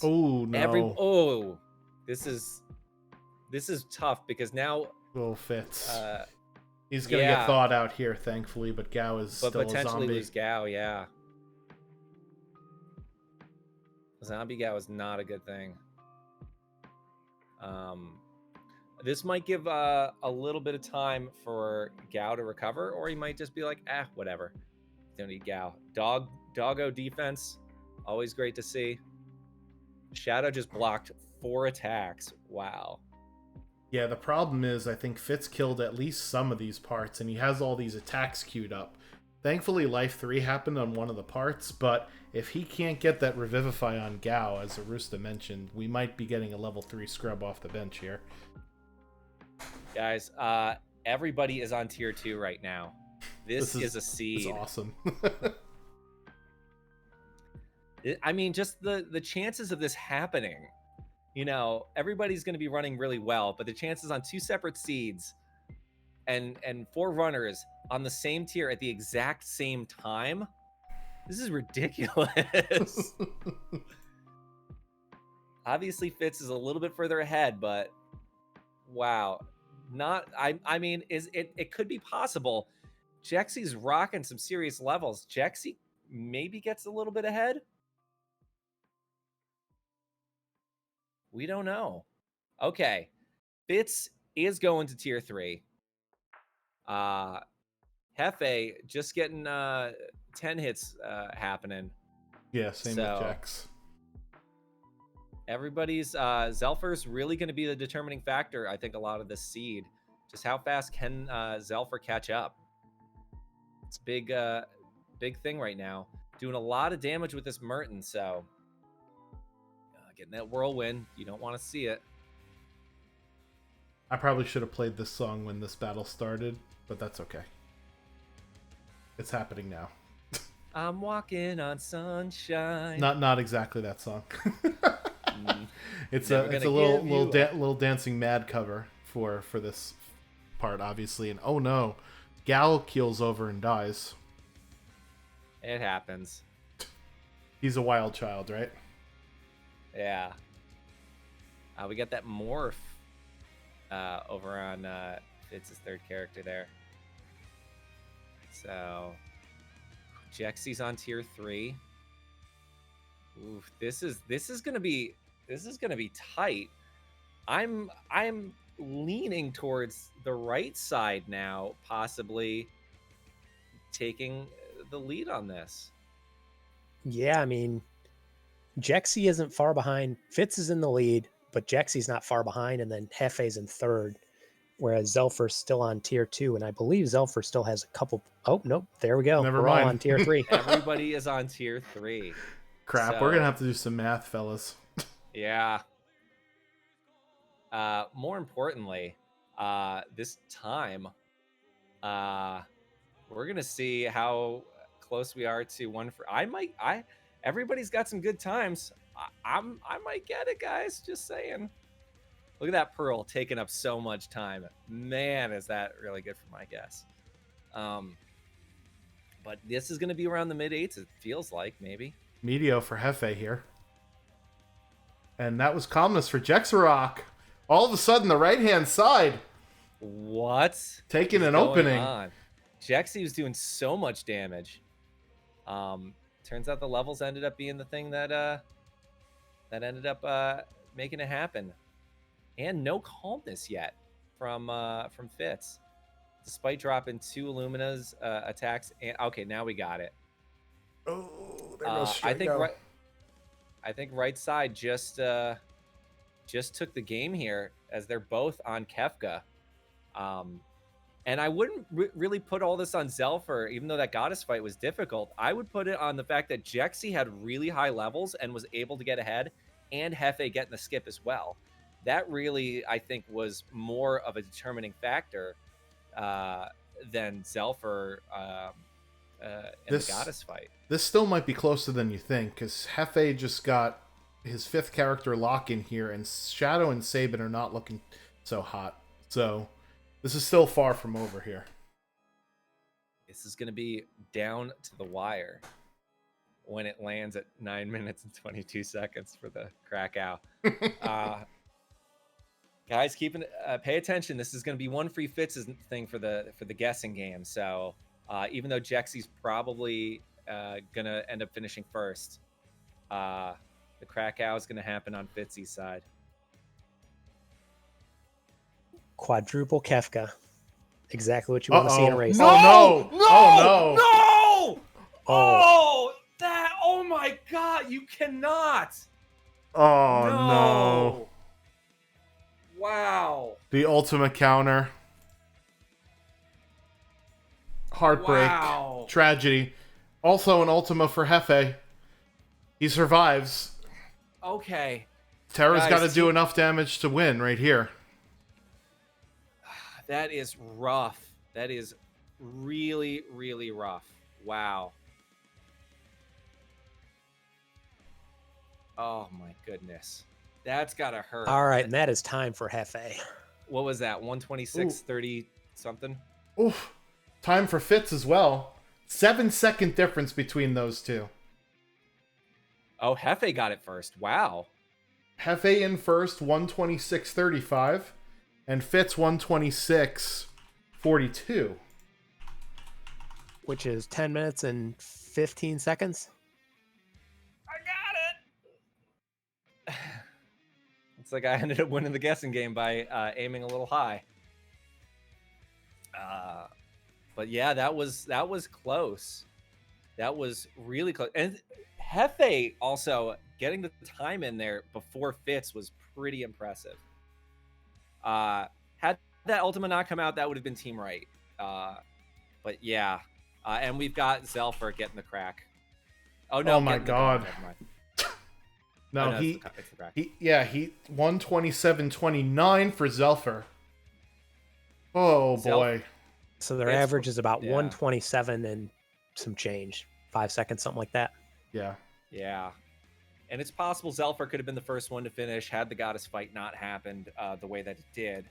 But still, I mean, this was a fight down to the wire with everybody on tier 2 at the same time. Everyone was on tier 3 at the same time. This was a race. So Jexy is going to just make quick work of this entire Kefka fight. Look at that damage being done. 10,000 with just 2 hits right there. And on top of the extra 4,000. So Atma's doing 9,999. This is going to be quick. Whew. I don't know about you guys, but I'm pretty exhausted after just watching that. I'm pretty wiped. Guys, how often do you see a seed come down this close between 4 runners on Kefka? It's oh my gosh. Was it wait, everybody was on Kefka at the same time, right? That is correct. Yeah, very briefly, everyone was on Kefka. Then Jexy got that Ultima that right after Fallen won. We Guys, are this- joined by Team Left, aka the Jets of Time, masquerading as Worlds Collide runners, Fitz and Zelfer. Congratulations on taking home the first inaugural Archipelago Multiworld co-op race. How are you guys feeling? Or Zelfer, how are you feeling? Fitz? Anybody? Zelfer. Bueller? Fitz, if you could take anyone from the Final Fantasy world into the Bachelor in Paradise world, what characters would you put on there? I presume you're not answering here for Discord reasons, but I'm just gonna throw it out there for humor for the chat. While they're getting set up, GG's to everybody. Can you hear me now? Yep, we got you. Hey. Congrats, Fitz. You ended up being first to get to the final Kefka battle. Hefe got ahead just by a couple seconds, but you finished at an amazing time. GG's and congratulations, man. What were your thoughts on that seed? Yeah, thank you. It was a blast. It was really fun, like playing a seed, having someone there with you just to chat to, you know. And I think early on we were like, I was finding all of the power, right? Like I found 3 shields and I found an egg and I found Illuminas for sale, and then I found a cat hood so I could like afford those Illuminas. And I was getting like all the progression early too. Yeah. I told Zelfer I was going Leet River from pretty much the beginning. And with the goodies I had, I was like, yeah, I'm not worried about anything. And it was pretty much smooth sailing from there. I got way ahead of scaling thanks to like some beefy encounters in the experience egg. And so I was just trying to get as much checks as possible. I think we've kind of forgot about dragons having potential progression for a bit too, and then we were like, oh, we should probably start doing those. But yeah, I had a great time. Yeah, and were you guys, when you were playing, were you thinking strategically in terms of not doing heavy checks early on to make sure that you guys didn't overload progression for one person or the other? Yeah, I think we were trying to communicate early a little bit, both like where we were going or if we were about to get a reward. Because those freebies could have sorted out where all that progression went on to one person. Yeah. And that would have been bad. Or if I wouldn't have communicated like, hey, I'm going down the Leet River. So hopefully, yeah. Can you guys hear me now? Congratulations. Oh my goodness. That was tough. We saw you level up a little bit, presumably to get quick and to be able to just start doing as much damage with Shadow as you possibly could. That is exactly what I did. She was actually a lot further away from dying than I thought, and I was like, if I don't get past it here, I'm just gonna have to take everybody over here. This is gonna be a disaster. I gotta say, like, you know, one of the things that you shouldn't beat yourself up too hard on with that goddess fight is that we were looking at the final fight. Everybody was on tier 2, tier 3, and tier 4 at the exact same time. And so the determining factor, I'd say more so, was that Jexy's attack is just insanely high.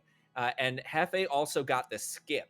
So they were able to get ahead very and play catch up very fast for those two reasons, alone. But you stuck in the game and managed to still pull out a really good time. So, congratulations on all of that. What was your kind of overall impression from playing this mode? Oh, this was a lot of fun. I had a blast the whole entire time.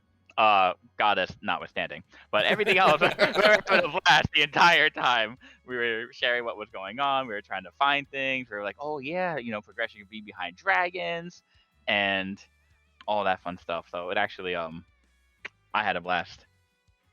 Nice.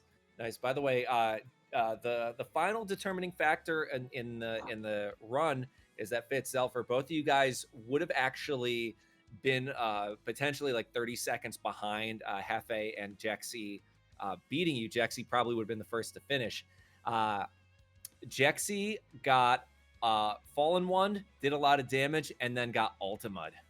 So Oh no. unfortunately, yeah, that was the big thing that that I guess saved you guys, but it was down to the wire for them. They were just able to play catch up so much. Like you guys were in there way ahead of them, but they just managed to get the skip, which changed things dramatically. How were you feeling with Zelfer with 10 characters in your run? Yeah, it seemed like, especially from our standpoint, that the bottom runner, which in this case is Zelfer, got way more progression, especially early on, than the top runner did. So how did you Zelfer, how did you feel about that? And then Fitz will ask you, what how did this change your strategy?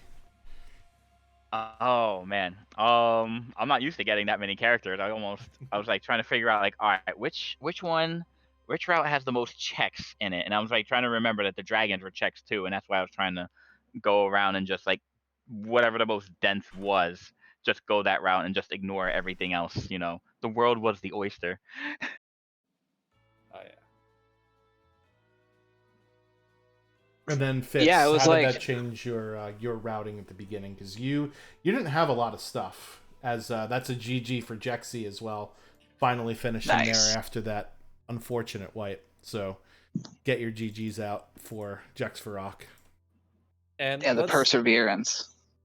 And let's just put it to Jexy, because that final fight was probably around 8-9 minutes for Jexy to do that. Jexy just burned through it. So, G to the G on a really quick second Kefka fight. So, yeah. So we got Jexy and Hefe in here. The J team, GGs. I'll represent. GG's, guys. Thank you. GG's. GG's.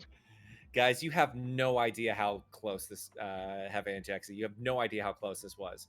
If it weren't for that final Kefka wipe, which was, rough to see, you guys were slightly ahead. And it was all that you got. You guys both got the skip, went in, and then managed to get through final Kefka real fast. Zelfer was having a lot of difficulty with the goddess fight just from the character split, but Jexy, you had Terra in there and you were able to kind of get through it real fast. So you managed to, while Fitz was the first one to fight Kefka, you were on pace to actually be the first one to complete the seed. Until I wiped. Yes, which was rough, dude. But what were your guys' impressions overall of playing the seed? Zelfer and Fitz had a great time and they love it. What were your guys' thoughts on playing the multi-world? Oh, I Go ahead definitely first. enjoy it. Yeah, I mean it's a lot of fun. I mean, being able to communicate with a teammate and then try and make decisions as a team, it's a blast. I mean, and this was a little bit difficult because it seems like in the beginning all of my stuff went to Jex and all of his stuff went to him. Yep. Yep. And then any dead check I had was going to Hefe. So I mean, Yeah.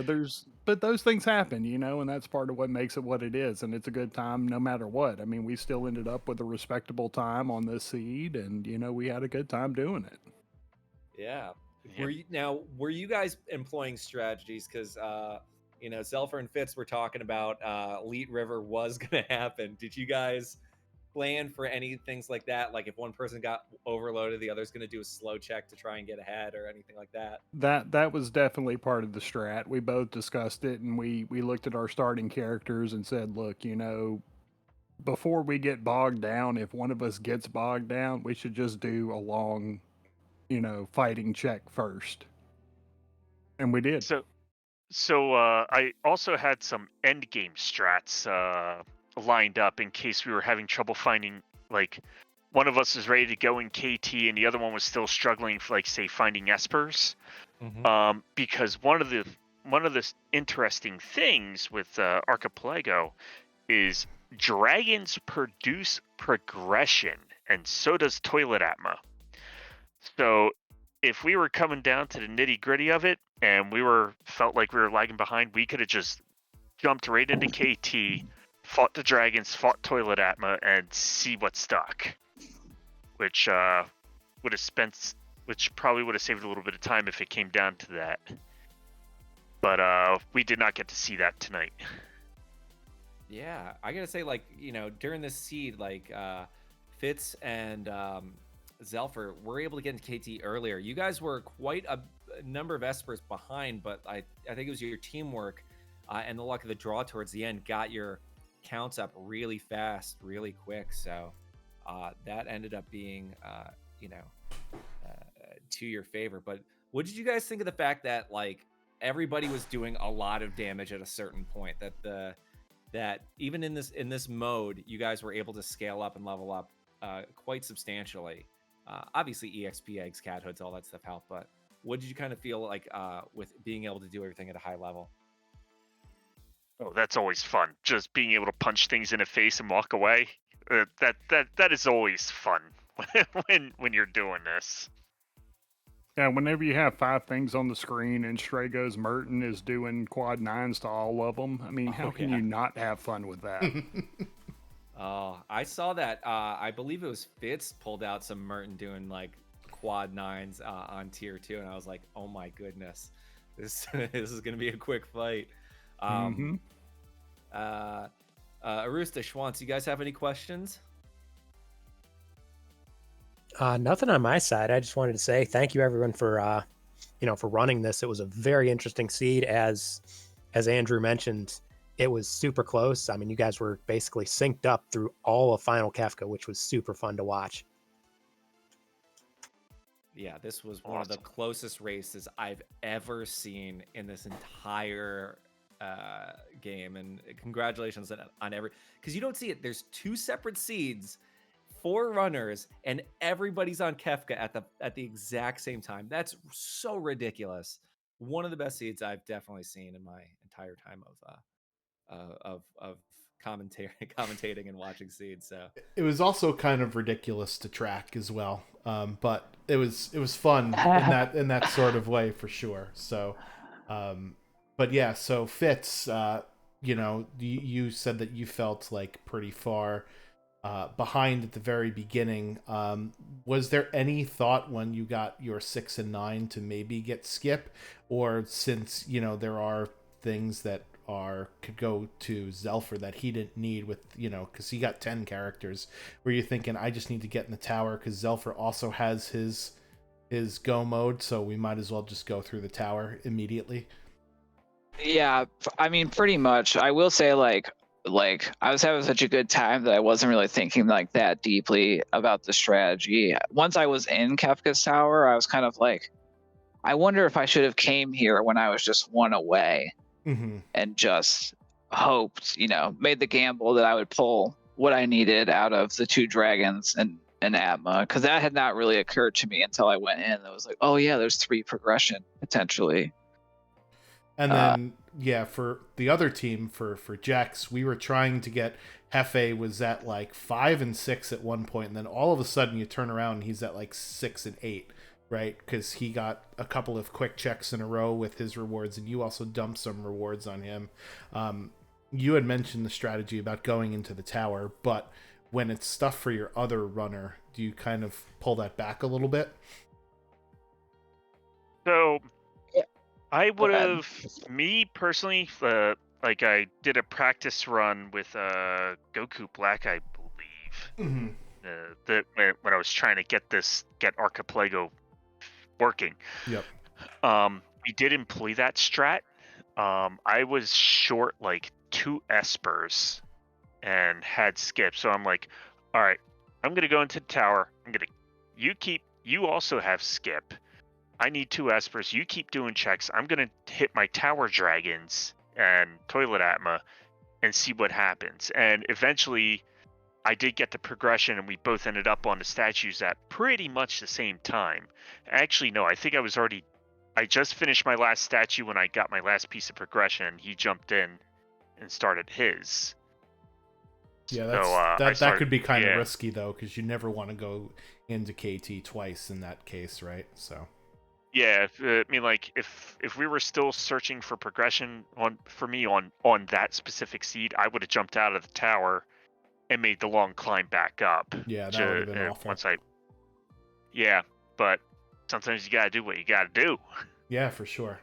So But- Go again, ahead. congratulations to One Free Fits and Zelfer, the Team 1 winners from tonight's race. We'll do, I guess, some final thoughts from our runners. Zelfer, any other final thoughts about the race or about the multi-world in general? Multiworld is a blast. Multiworld really changes up the strategy just by virtue of like, well, having a partner, having things go to them, and changing where progression can be. So it's like a really nice, fresh experience, probably especially for those of us that have been playing this for a little while. So I had, right.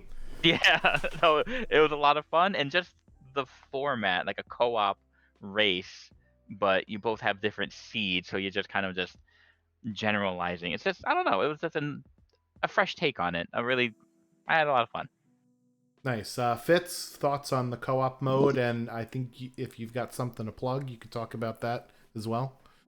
Oh yeah, for sure. I loved it a lot. It's like Saberwolf and I did one that wasn't multi-world, where we were both playing the same seed Right. and communicating information, and there was a lot more going on because you know, I liked that there were two different seeds, so we didn't have to constantly be talking about like, oh, this shop has that thing that you'll want, or like, oh, like South Figaro Docks Barrel has an Illumina, like, and so there wasn't as much like information communication like that, and more of just like the strategy and the flow, and just kind of like, you know, hey, slow down the progression a little bit so I can get some levels, or so it wasn't as much like, yeah, I gotta as much cognitive load, I think, and so there's plenty of time to just kind of just chill and hang out on the voice chat while we're doing our thing. Right on. And you're going to be doing a marathon or charity stream this weekend. Yeah, Saturday, 11 a.m. Eastern. I will be doing. I did this at a previous marathon. My free enterprise inspired supermarket sweep flags for Fleet Fest, which is raising money for the Bellington, Washington Food Bank. Nice. So if you've got nothing going on Saturday morning besides cartoons, head on over to Fleet Fest on Twitch. That will be where you will be doing a showcase of those flags. That's awesome. So I won't be able to watch it, but it's there if you want it. So have at it. Where would we be able to view this charity stream? Yeah, it's on Fleet Fest on Twitch. So that's the name of the channel. Yeah. Excellent. Cool. So thanks, Team 1 again, and congratulations on the W, and we'll catch you on the next one. All right. Good, thank you. So next, Team 2, Hefe was the one that helped organize basically this race. So big shout out and appreciation to you, Hefe, for getting runners organized, getting the ROMs organized, figuring out how this all is going to work from a technical side. So really appreciate you putting in the effort to get that done, because I know we had a lot of fun in the booth, and it sounds like you guys had a lot of fun running it too. Yeah, and the same goes to you, man. I mean, don't take yourself out of that equation. You helped a lot. You answered a lot of questions and helped us get set up, and I appreciate that as well. Awesome. You got any other final thoughts about your multi-world experience or the scene? I mean, in I had a blast. I hope the viewers did. I hope the booth did. I hope everybody did. Now then that we've done the legwork, I think we can probably do these a little more often. Hopefully we can get some more people involved and, go from there and kind of make it a thing instead of just a one-off thing. Right on. Everybody in the chat, press 1 if you want more of these kind of things. So thank you again, Hefe. And then Jexvarok, you got any other final thoughts before we go? Of course. I do. Anybody who is new to Final Fantasy VI Worlds Collide and would love to learn this randomizer, please join us in our Discord. You can find a link to it in ff6worldscollide.com. We have quite the wonderful community. We are a lot of people will help you get set up, learn the strats, learn the different routing that we use, and all the other fun, crazy stuff. A ton of good people in this community. Also, give a follow to our Restream team and our runners for all the hard work they do. And yeah, please come join us. It's a good time. All right, that That's was all I awesome. Can't really say Oh, it yeah. better myself. Yeah. Also, GG's and thanks for tuning in. Yeah, thanks for racing. Can't have the races without the runners, so appreciate you guys volunteering as well. I think Arusta had to dip out or maybe disconnected. I was going to ask him for final thoughts, but Andrew, I'll ask you anything else before we get the heck out of here. Absolutely. First, we gotta give it up to the Schwants for doing the tracking, doing the restreaming, doing all the work. Schwants, always awesome. Appreciate you. Thank you. Doing this stuff, not just for coming in, doing a little commentary with me and helping me out as I'm doing this part, but just in general for always being one of the most reliable people to put this stuff forward and make this content for everybody. So kudos and thank you to you. GG's to all the runners. GG's to everybody out there who played the Kefka guessing game, who watched this, who let us be part of your Tuesday evening. Thank you guys so much. If you guys want to follow us again, click on our names and twitch.tv/whatever our names are and go follow us. I've got a book that I've got out if you guys want to buy that or give me 5 stars on Amazon. It's called Irrational Thoughts, Things I Think About While Avoiding Responsibility. I'm gonna just plug myself now to do that. Nobody has to, but I just have to plug all your pluggables. I have to get in the habit of doing that lately. But other than that, I'm just happy to, come whenever I can, whenever I do have the time to make it in. Come in, calm, talk about The Bachelor and snack foods while commentating about one of the greatest flavored games. seltzers, of course. Oh yes. One can only remember that the time I famously compared Go-Go to. I compared him to Starburst and Lemon LaCroix and Lemon Starburst and all that stuff during the speed running thing. Anyway, GDQ, that's right. Where Jexy and I had met IRL. Awesome. Many moons ago. But that's all I got to say, and thank you to everybody for making this a fun evening.